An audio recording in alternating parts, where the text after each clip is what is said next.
Hi everybody, Suzanne Flory from the U.S. Forest Service and Bureau of Land Management here for your weekly fire information video.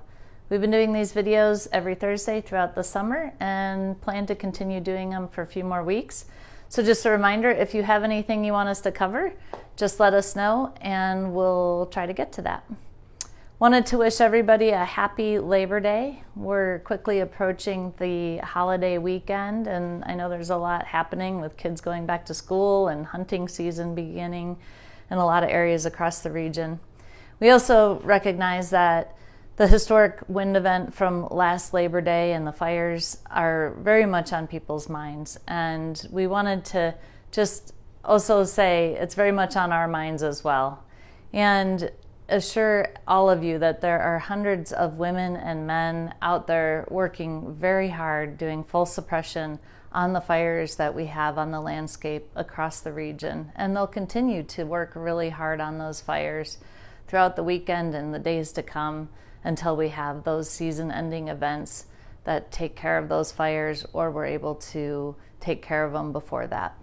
And the good news is we actually are having a lot of success out there, and a lot of our larger fires are now fully contained. And that's our goal, and we'll keep working towards that goal. Safety of all of you and safety for the lands that we manage are our priorities, and we'll continue to work towards that. So we've talked a little bit in other videos about some things that we do with science to do fire behavior, weather, all those kinds of things that we analyze. And there are new tools all the time that we're able to use. And with those tools, we can really get a better idea of what's happening with the fires, what the potential is for those fires. And so today, we're going to have a special guest. Bill Aney is going to talk about one of those newer tools that we're using, and he'll show some graphics that'll explain where we were last year at the same time and where we are this year. It's a snapshot, and just like any forecast, we have to just remember this is a snapshot in time, and it probably will give you a really good idea of the differences of the conditions that we were in last year compared to right now. So I'd like to introduce Bill Aney and thank him for being here, and thank him for the work he does as a fire analyst. They're key to making our decisions out on the ground when it comes to these wildland fires. I hope you all have a wonderful, safe, enjoyable Labor Day weekend. Please remember, do your part to take care of, if you have any campfires or any of those things out there in areas where it's allowed, please make sure that you don't become one of those reasons that we have to fight fire. So make sure your campfire's out and all of those prevention methods. Thanks so much. My name is Bill Aney, and I'm a long-term fire analyst supporting the work of fire management teams in the Pacific Northwest. As we approach Labor Day 2021, it's only natural to recall last Labor Day, 2020, when strong east winds fanned existing fires and started new fires all across western Oregon, burning more acres on the west side of the Cascades than had burned in the previous 32 years together. Now, in 2021, again we have some large fires burning in the Cascades, and the question on many minds is, are we going to repeat 2020 this Labor Day?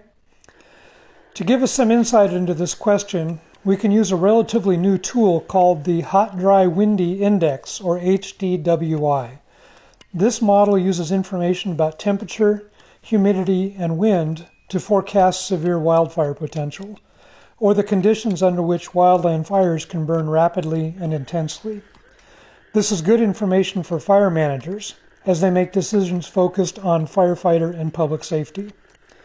So displayed here is the HDWI graph for the period immediately prior to Labor Day weekend 2020, last year.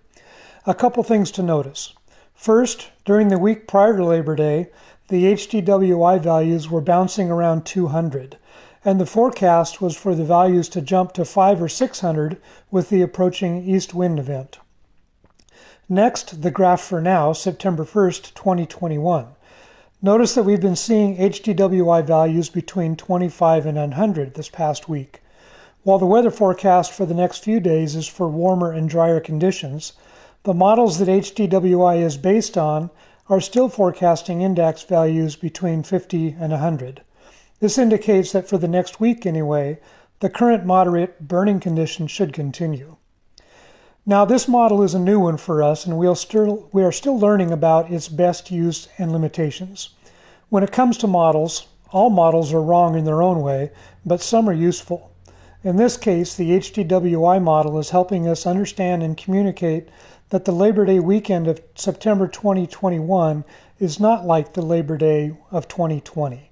Conditions can change over the rest of the fire season, of course, but for now the forecasts look good for continued moderate fire behavior.